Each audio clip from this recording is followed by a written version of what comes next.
Welcome to the second March 2022 OpenZFS leadership meeting. Thanks for joining us again this month, 4 weeks after the last meeting. We occasionally do have these meetings fall twice in the same month. I see only one agenda item in the doc. Update on compression from Rich. I'd love to hear about that. And then we'll have time for other Q&A, show and tell, please review my code, etc. Probably plenty of time for that towards the end of the meeting. Rich, are you on? Do you want to talk through a little bit of this? I'm the Zstandard early abort and other work that you've been working on.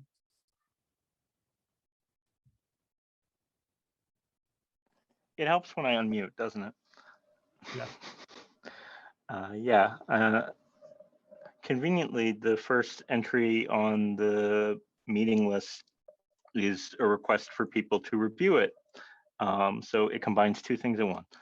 But no, it's a pretty simple thing. I was tinkering around with updating the compressors, and I noticed exactly how poor the performance was with Zstandard and trying to use it at any non-trivial compression level, even on systems where you have quite a lot of computational power available. It takes quite a lot of time, particularly on incompressible data, which, fine, you should be compressing compressible data, but we don't always get the luxury of not mixing those. So I tried using LZ4 as a heuristic first pass over it because it's so much faster to decide when to try the higher compression level or not. And that does pretty fantastically on its own in terms of speeding up the compression drastically on incompressible data. But you lose a significant percentage, like up to, on the data sets I tried with, up to like 8% of your compression savings on highly compressible data, which was not really an acceptable number when you're losing like 2 gigs out of 40. What do you mean losing? That's the case where like LZ4 says it's not compressible, but then it turns out that it would have been compressible with Zstandard, whatever. Yes. So the heuristic, the first pass heuristic I added was if LZ4 errors out, instead of returning a compression or a compressed result, then just don't try the Zstandard compression,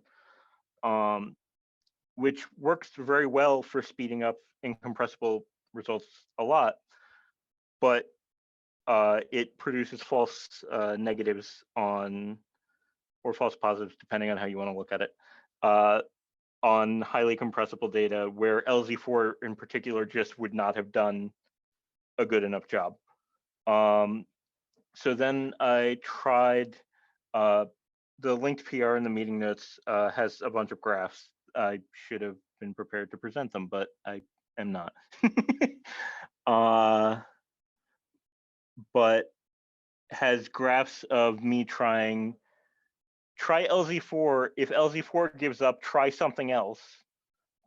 And how much better the heuristic gets at coming close to if you had just done the compression in the first place. And it turns out that everything, all the Zstandard levels, all the Zstandard fast levels on their own are much worse than LZ4 at predicting this. And as a combination with LZ4 are worse than just using Zstandard 1. Which I would have said, I would have predicted the performance would not have been remotely acceptable to just use Zstandard 1 as a pass, but experimentally, that does not seem to be the case on anything I've tried. So currently, the PR that I opened only tries this if you're using a Zstandard level over 3. and if you're using a block, if you're handing it a source block that is at least 128K. Because Zstandard 3 seemed to be about the cutoff where it stopped being a performance win as reliably, even with just LZ4, or rather, it was still a performance win with just LZ4, but Zstandard 1 plus LZ4 was not necessarily a win, and just using LZ4 had the previous described significant storage efficiency loss. So, that's where that heuristic is right now. But the graph you have on screen is possibly my favorite of them, showing going from 2 hours to about 15 minutes for compressing a Zstandard 15 on a Raspberry Pi. For a 40-odd gig data set that's mostly incompressible. So, that's nice. The high compressibility result above that, also on the Pi, doesn't go that high because it would have taken most of a day to run the benchmark. Because this is the average of multiple results, and if it takes several hours. Yeah, but the shape of the graph is pretty clear. It's a logarithm because otherwise if you do it linearly, it just drastically dominates with the results on the end, and you can't tell that there's a difference for the earlier results. But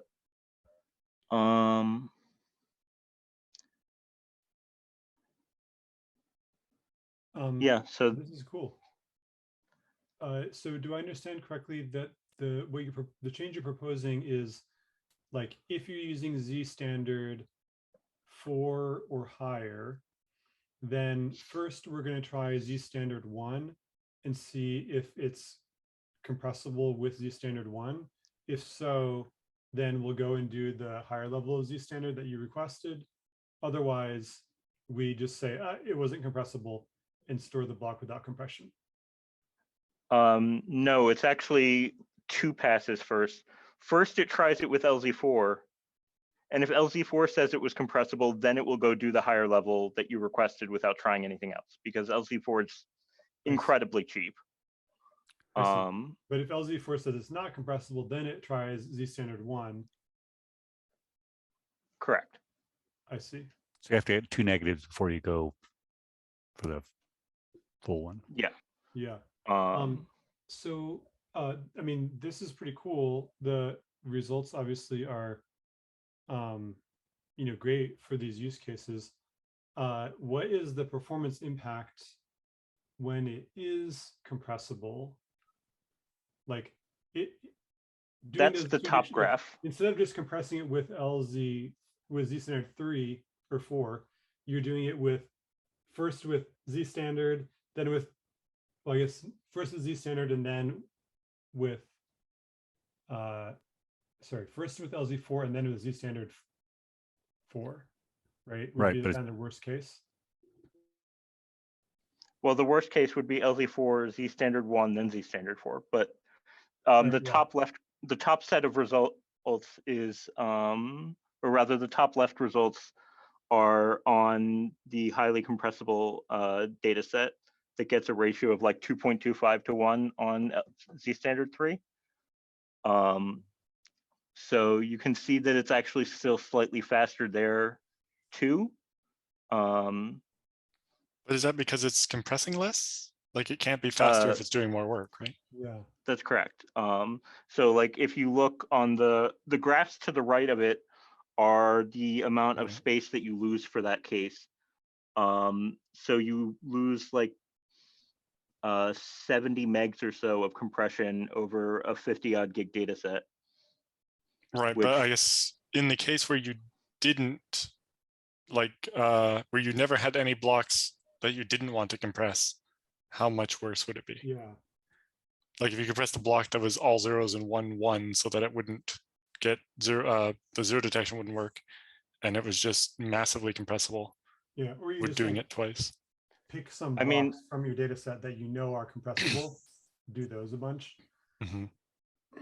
Yeah, I could certainly try that. I just used a data set that had a high compression ratio as more useful sample than a pathological case, or not useful. Sorry, Right. More representative, I guess. Yeah. That's a good question. I guess the other question is, could we change the way you're doing the LZ4 a little bit so that, like, we didn't have the assumption of the output block being, I think right now it's 12.5% smaller or whatever, so that to avoid the false negative, need basically. the Zstandard 1. Yeah, if we could just, if we did an LZ4 with like the same size output buffer, yeah, then we could and find out. Check, like, hey, did it get even like 2% smaller? Right, then right. Go ahead and do the Zstandard, whatever you requested. That actually, I don't have graphs ready for it, but I do have some experiments with that and a companion PR that lets you tune where it draws that threshold in general.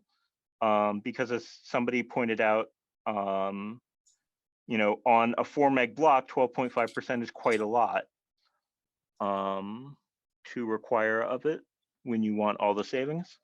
But it's not significantly different, if I recall the results. If I remember the previous PR that looked at doing LZ4 as a heuristic for gzip, there was, I think, also discussion of, instead of using 12.5% or whatever, it's just if the saving was at least a whole A shift or whatever, a sector.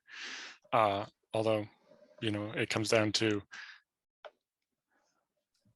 how often is the compression saving enough that you want to pay the decompression cost every time, right? Yeah. So the reason I made the PR, or I made the branch that I haven't opened a PR for yet, to let you tune the threshold for 12.5% was because I found, and actually that's what started me on making this, was because I found that on highly incompressible data sets, if you turn up that threshold, then, as I wrote up in the PR, my understanding of how LZ4 does its early abort is not quite what I'm doing here, so much as like it will start skipping increasingly large chunks forward if it decides that the data is incompressible until you run off the end of the buffer and go ta-da. But if you just start telling it to compress with no limit on the threshold, you start losing savings drastically on the highly incompressible data because you have to do more of it. So there's a number of places that this could be tuned further. Like I jumped from finding 64K that as a bad heuristic to start compressing to 128K, and that works pretty well. There's probably a sweet spot in between there, depending on your data set, of course. And yeah, there's the comment that I put in that's just a summary of this. But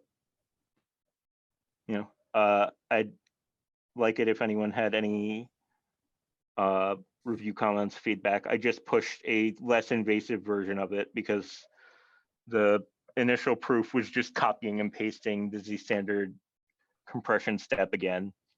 But this just wraps the function and calls. But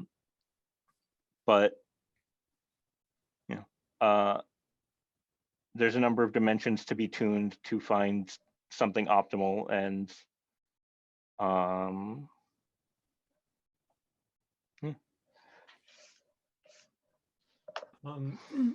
it looked like for the, let's see, this is for the more powerful CPU. Yeah, it's still like a decent win here, right? Even yes. at the 128. So like say for 128K, which is the default, versus the patch, like this is still a significant difference between the blue line and the red line here. Yes. So, I mean, this is not like a Raspberry Pi special, just no. to be clear. I have graphs for other CPUs, but they just have they're the same lines, but different scaling factors, more or less. So it mostly seems that the Zstandard doesn't, when we give it the smaller buffer, it doesn't give up until near the end of the compression process when it finds out there's not enough room in the output buffer. I wonder if we looked at using, I know you and I had talked before about the stream compression API and feeding it smaller chunks at a time or whatever. But if we might be able to do something like, we fed it half of the input. If the output hasn't shrunk enough, then give up earlier, kind of thing. I thought And about that. Making our own earlier board. But like, it's a lot more complicated, right? It's a lot. It has a lot more levers to tune to try and approximate where the right trade-off would be for your data set. And LZ4 is so much cheaper that I think you'd still find the first pass with LZ4 to be a significant gain for deciding whether you should do that or not. I'm also not sure whether the Stream API has any loss in compressibility because it can't operate on the whole block at a time. Right, But that's a good point. Or more also if it changes the output, which would be a significant downside. Yeah, I think this is really cool. I mean, the only thing that I would like to see is the analysis of like, what is the cost of these additional compression steps in the case where like we do end up going on to compress it. So Right, the pathological you're case. compressing it 3 times instead of 1 time. What is the additional CPU cost as a percent? The additional CPU cost or the additional time spent? One of these is significantly easier to measure than the other. I mean, either way, right? I mean, there should be just a multiple of the other, right? Sure. That's fine. Assuming I you know can. how many CPUs are being used by this and whatnot, you could just compute Yeah. one from the other. Yeah, that's easy enough to get. That's fine. I mean, how do I put this? I guess, sorry, I should clarify. It sounds like you want to know how much more time we're spending on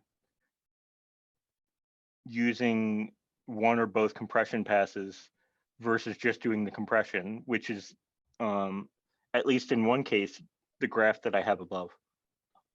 Well, it seems like the graph that you have above it's not quite what we're looking for because, I mean, certainly like the patch version should take longer, right?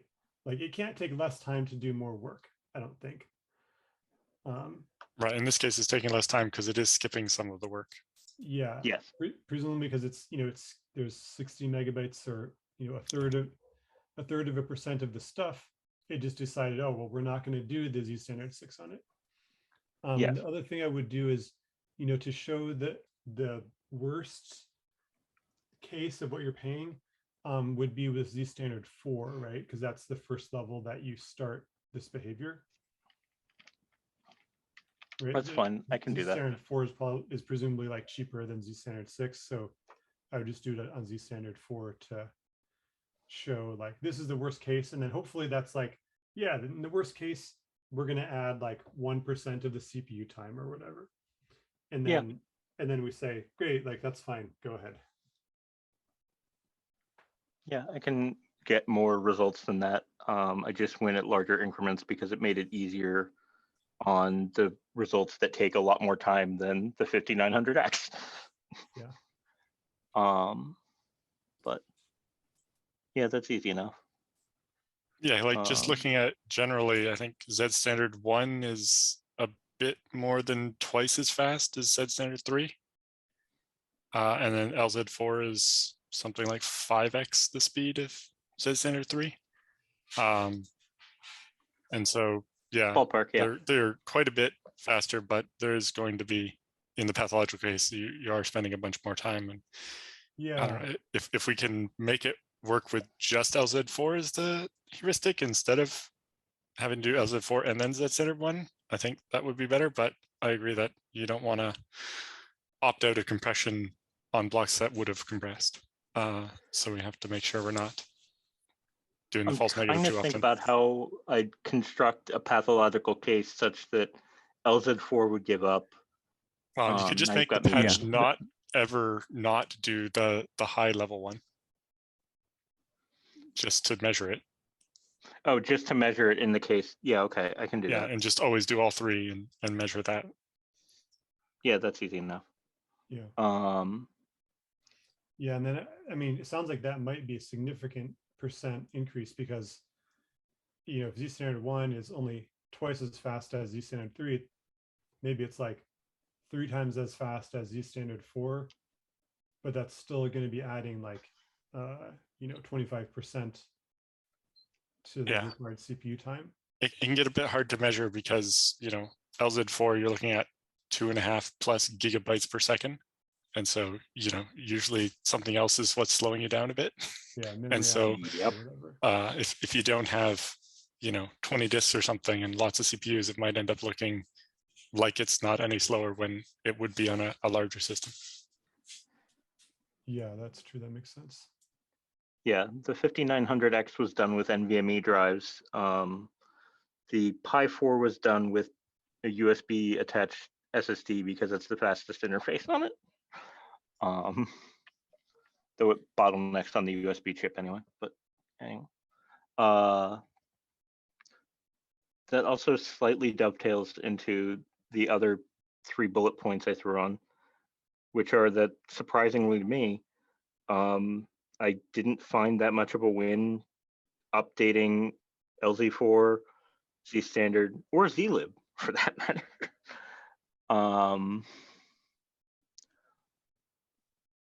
That's this stuff, right? Yes. Which is sad because I spent some time making sure that it worked pretty robustly, but I'll, at least with the Zstandard stuff, I'm going to continue experimenting with it because I feel like I must be doing something wrong, but with some of the graphs I got. But LZ4, the decompressor, I mean, I pitched in the PR, is a significant win to use. So we are. But the compressor is not always a gain and is not that significant a gain in the experiments that I've done so far. So I'm not sure that it's worth the complexity of adding the machinery to update it at the moment, because it's not that much of a win and it is slightly more complicated to track,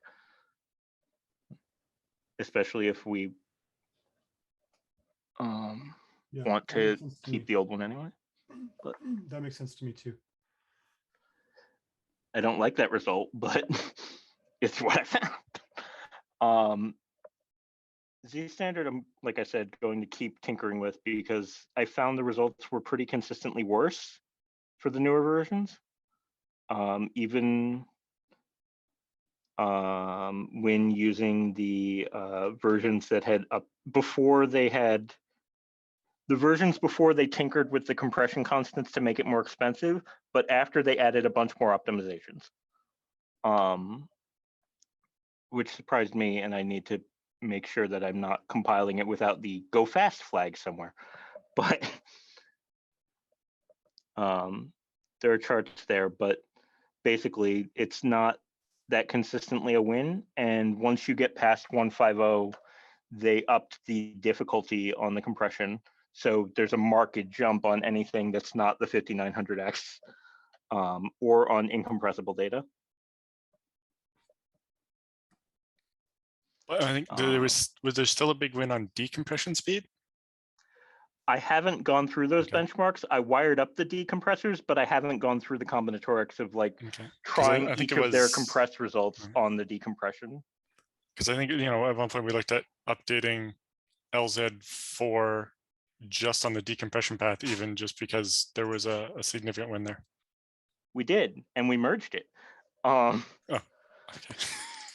but but as far as Zstandard specifically, I haven't tested the other decompressors, just because, you know, that's 6 different decompressors on all of the compressed results.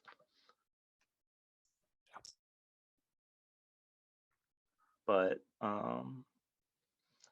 so that was discouraging too, because I was hoping from their benchmarks and published results that it would do much better, but that doesn't seem to be consistently the case. So I may be doing something wrong, and I'll come back in a month and say, look, it's magic. But right. Well, I think a lot of the improvements they did were in the far look ahead and so on, which don't make sense when we're only feeding it blocks up to a megabyte, or I guess theoretically up to 16 megabytes. Yeah, unfortunately, the far look ahead stuff is like 128 plus megabytes. I did look at wiring up the dictionary stuff, but that's a very complicated proposition and makes everything really complicated, especially with wanting immutable results or reproducible results rather. And zlib I looked at just out of morbid curiosity, and didn't find significant wins from any of the zlib forks that I tried. I included the most different benchmark results in the meeting notes, but they're not that interesting. Oh,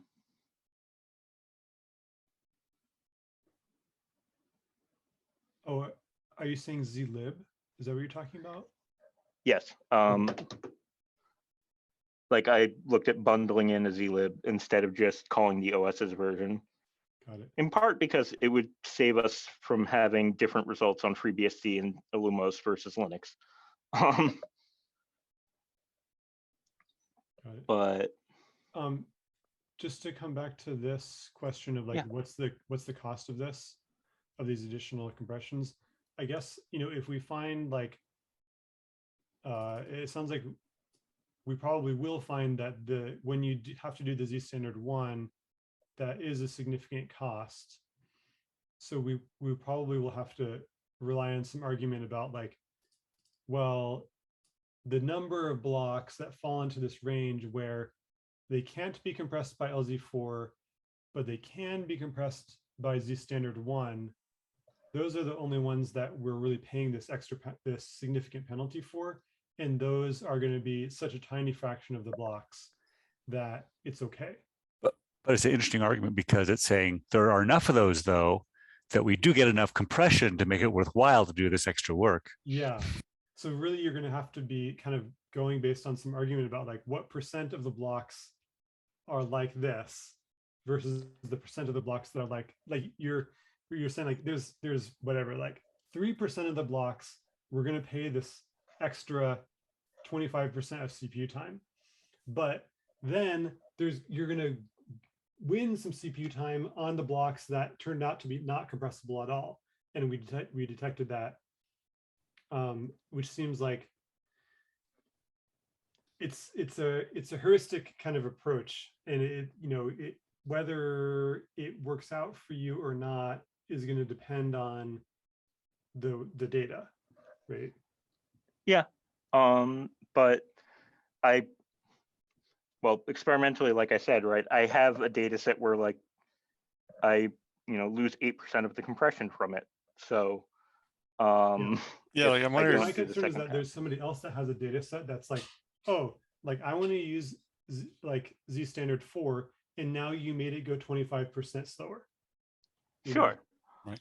That's the concern. And I think like, it'd be interesting to add some more case stats around that. Like I think even now we don't actually note how often we early abort versus just decide it's uncompressible. Right? I don't know if we know the difference there, but I don't especially if we think added LZ4 this, it would exposes the idea. Right. But like if we're doing this, keeping track of how often LZ4 said it's not compressible, so we didn't try at all, or we fell back to trying Zstandard 1, or and so on.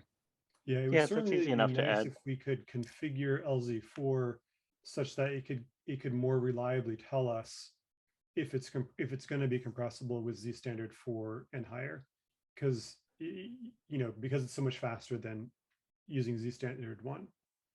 I looked at that, but the problem is that if you turn up LZ4 anywhere past the current like lowest, or not lowest, if you go to any of the higher compression levels with LZ4, the performance drops catastrophically. Right. Like I think we were proposing not going to the higher compression level, but just giving it the full 100% of the output buffer, and then measuring how Yeah, much like, compression it Oh yeah, got, so no, we I could be more granular. because right now the cutoff is So- like if LZ4 doesn't save us at least 12.5%, it's not compressible. But we could say maybe it's like if LZ4 doesn't save us at least 5%, maybe that's a better predictor, or 3%. I don't know.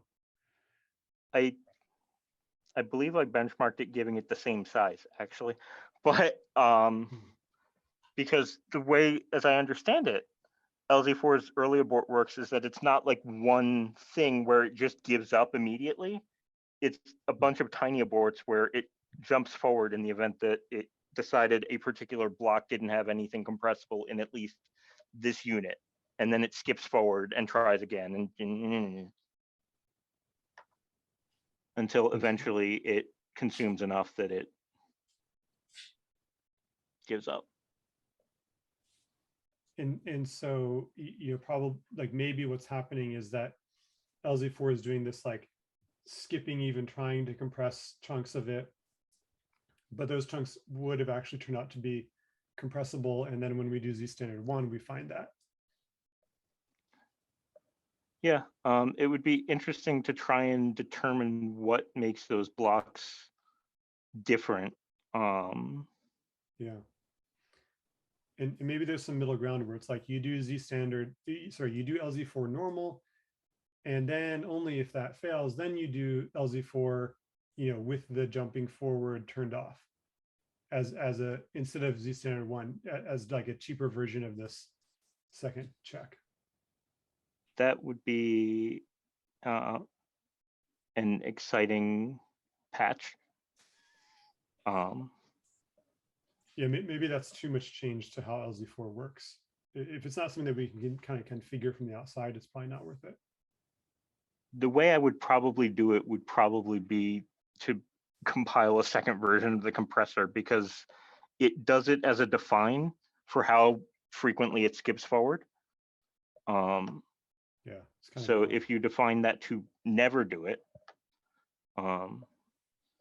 the reason I wouldn't just substitute a variable is that I'd be worried about it being able to inline things. yeah. It's, no, I can run the experiments. That's easy. In any case, I think this is very promising. I think, folks have been talking about this for this kind of approach for years and years. I think since even, in the gzip days of saying like, hey, like, can we make something where gzip will just like give up more quickly? And so seeing this actually land would be really great. I'm actually really surprised Zstandard doesn't have something like this built into it, given that it's the same author. But okay. Well, Yeah, I think Zstandard Fast sort of does, but.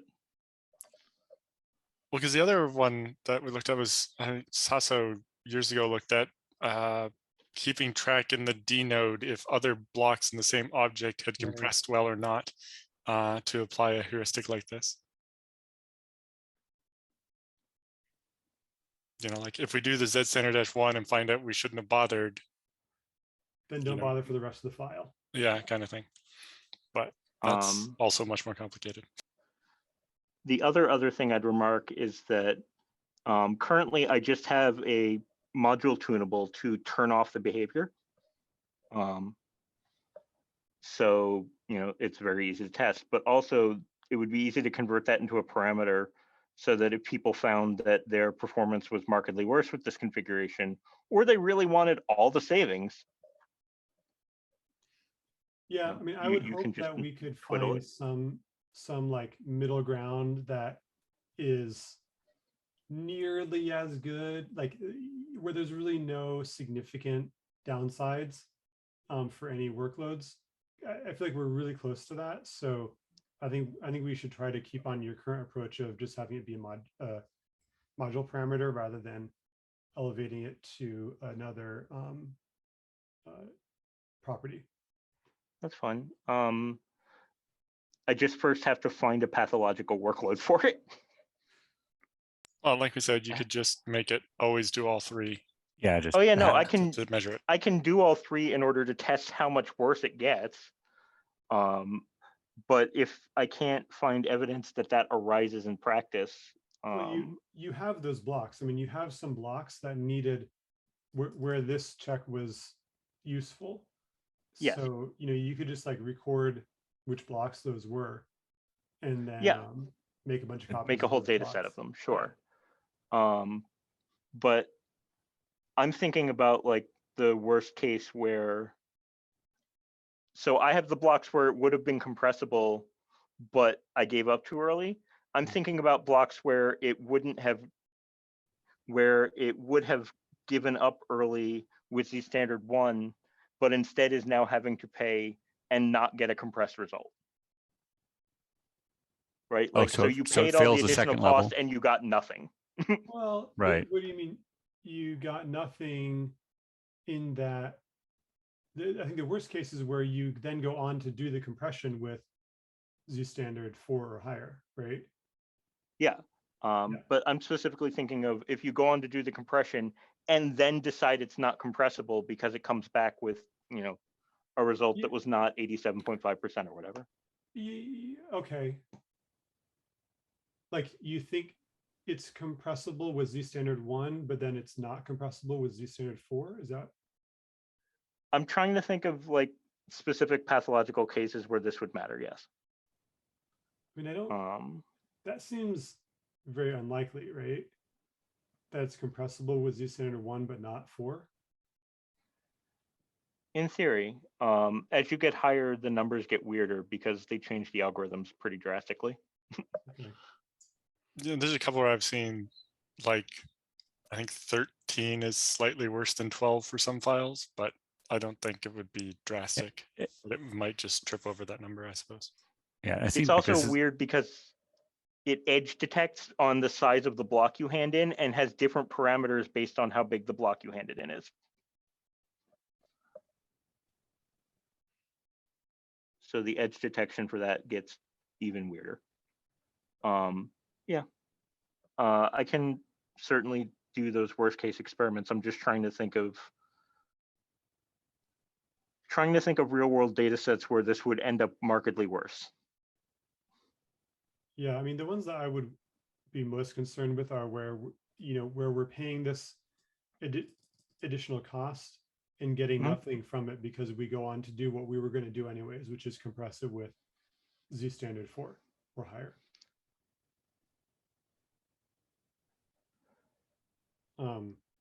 And like one way, like if that turns out to be unacceptable, then one way to still have this work out would be to say we only do this for Zstandard 6 and higher or 8 and higher or whatever. Sure. Because then like the difference between doing this additional step of Zstandard 1 and then doing what you're going to eventually do is like a greater ratio, then you're not adding as much cost as a percent. And that cost sure is nonlinear. But what's the okay, default Zstandard level? Can you remind me? Sorry? What's The default is 3, I believe. Yeah, 3 Okay. is the default and 19 is the max. All right. So if you're using the default Zstandard, then it wouldn't do this at all. Yes. I wanted to find a setting where that would be a win, but I haven't yet. Okay. Well, with both passes anyway. So. Do you know how widely used the higher Zstandard levels are? I guess like anecdotally, mostly I imagine people use like the default 3 or they're going like very high because they want all the trade-off. I think, I recommend people probably don't go over 10 because it just the speed drops down to like single digits megabytes per second per core after that, when you get right up to like 19, and the memory usage also goes a lot higher for not much gain. But you know, for iCal stuff where they know I'm going to write this once and keep it a long time, it's worth the trade-off. But you know, it does look like this would save a lot of time on grinding on blocks that aren't going to have any win at all. That was the hope, so that you could actually use higher levels and get some of the benefits without, you know, waiting 2 hours for your compression to finish.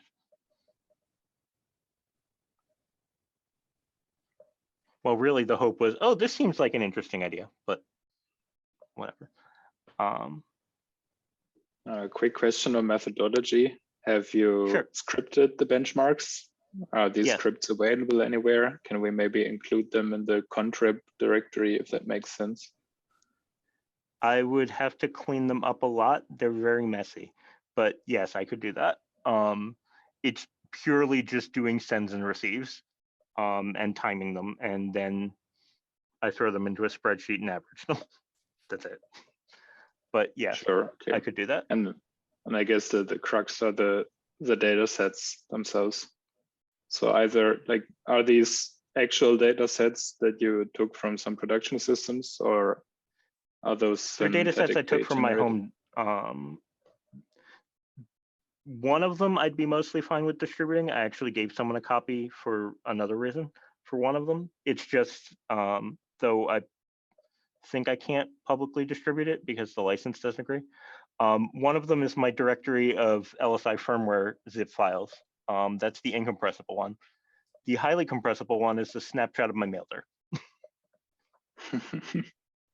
All You could 55 get a gigs of different it. analog, like, you know, 10 copies of the OpenZFS source code from some snapshot. Oh yeah, or no, whatever. I can make synthetic data sets until the cows come home. That's fine. It's just what I tested with because I was curious about realistic data set results. Yeah, and I mean that is kind of, I guess I don't really have a background in testing compression algorithms, but it would be good to stand on solid methodology there. Yeah, I don't know if I know. Zstandard test itself has a couple of corpuses of commonly used compression data, like the Saliza corpus or something, and a couple of ones. Yeah, I have copies of those. The problem I found was mostly that they're all pretty small. So like you can make 1 million copies of them, but the only one, and I think the one that got used for a lot of the Zstandard benchmarking in the initial PR, which I actually should run on this. I didn't think to put those together. I was using it for other things, is a dump of Wikipedia. Right, I think a bunch of the benchmarks I did was just like 16 copies of the FreeBSD source code. Nice. And I did tests also at the base install, so binaries that are not as compressible as the source code and so on.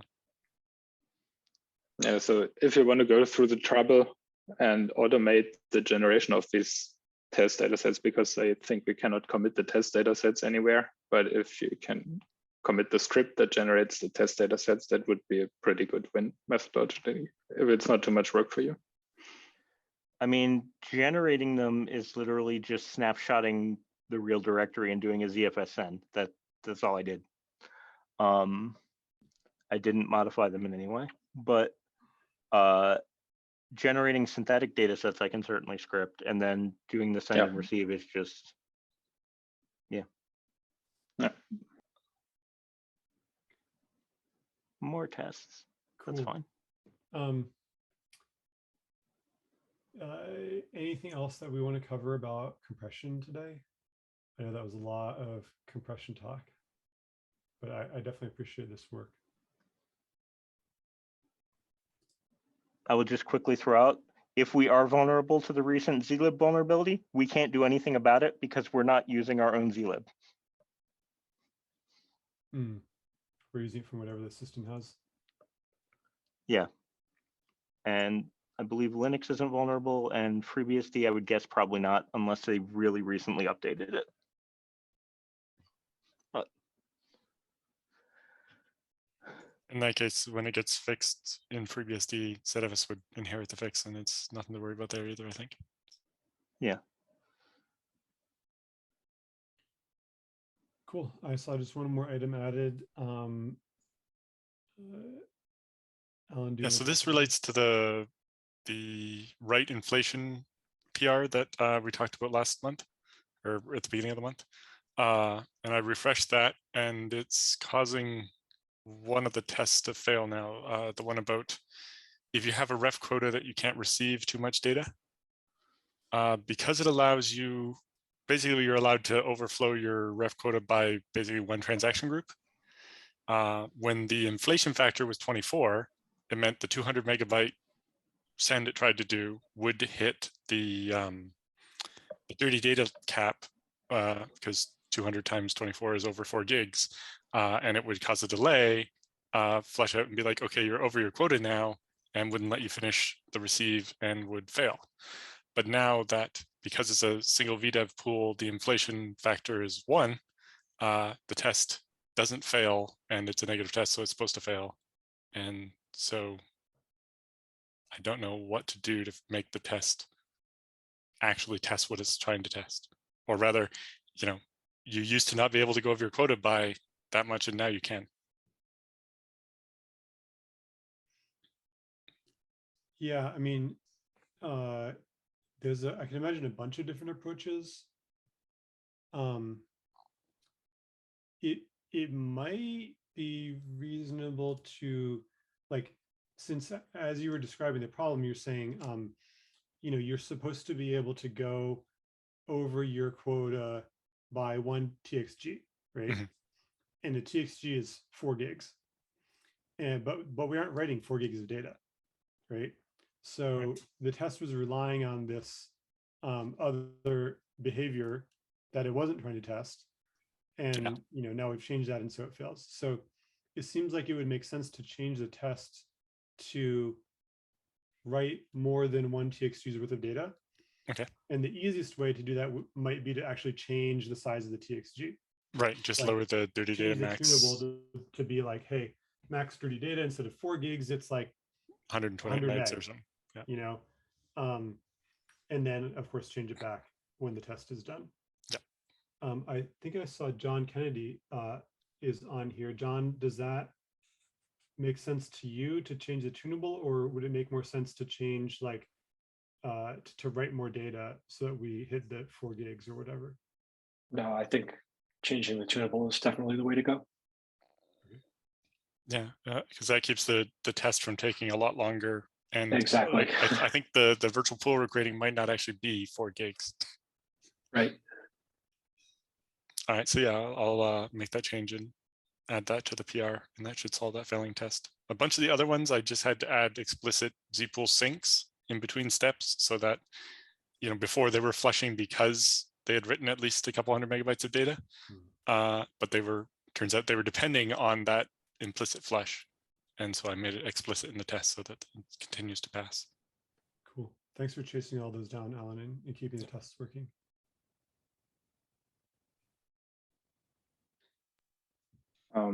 Related to tunables and tests, I'm currently working on a feature for the test suite that checks whether a test cleans up any tunable changes that it made. And we've been using it internally casually, and I'm planning to roll it out this week. And my plan was to upstream that feature. Right now, so there's a bunch of crafty code in the test runner.py that I don't really know whether anybody is using.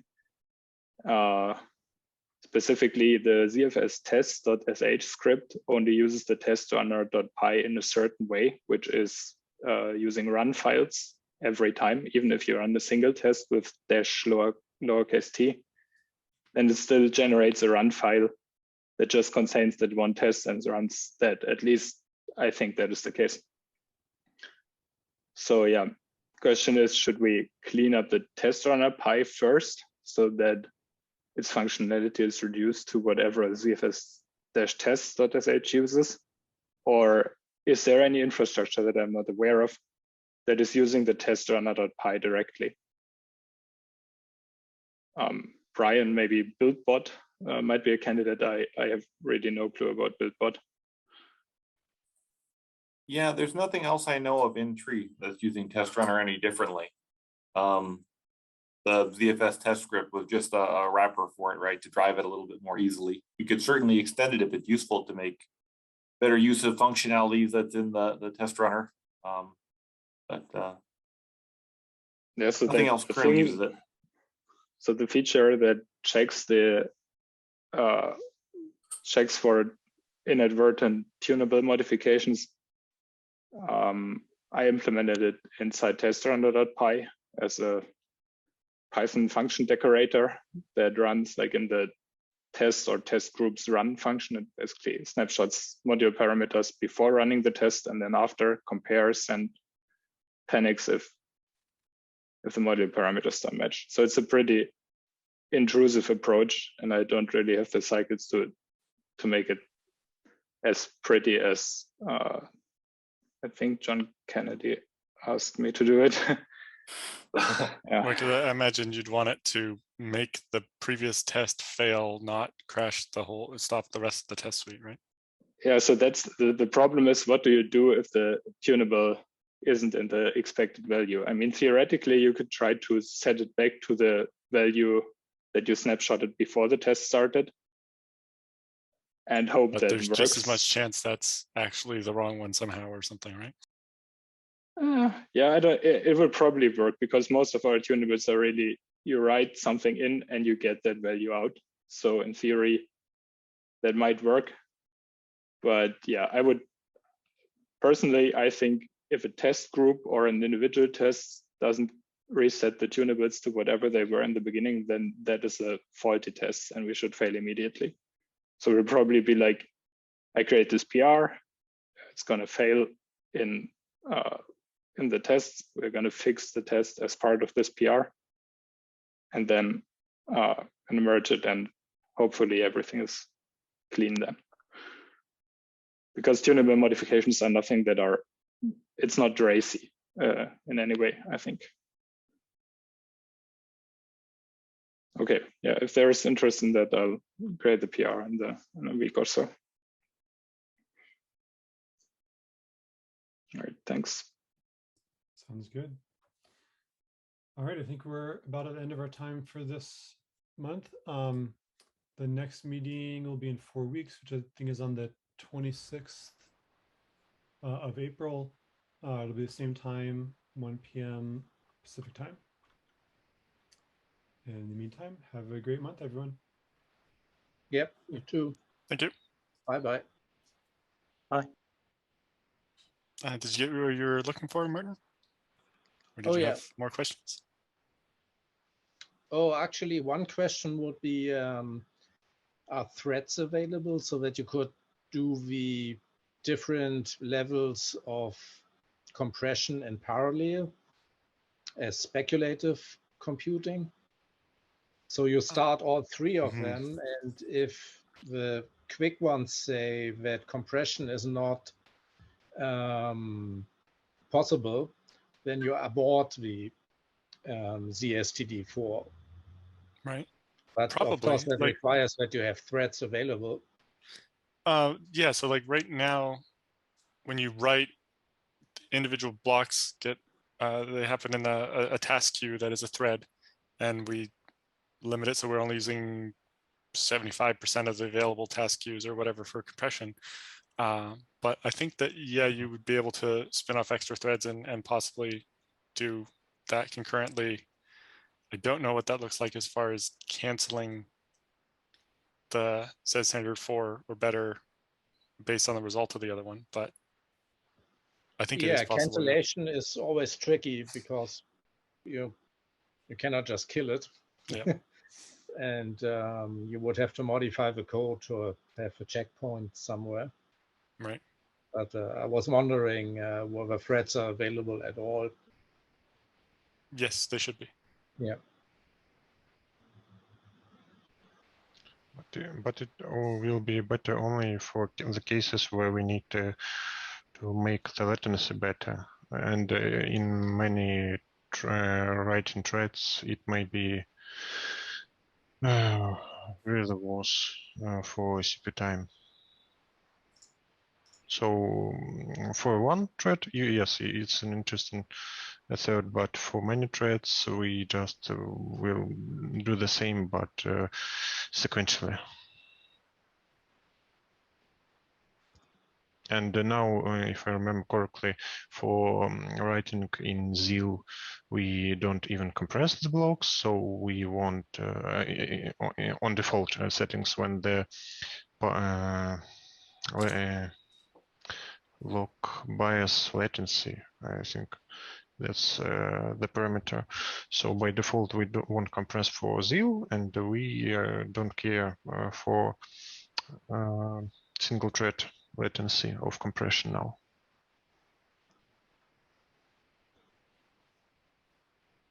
So there are many trade-offs, unfortunately.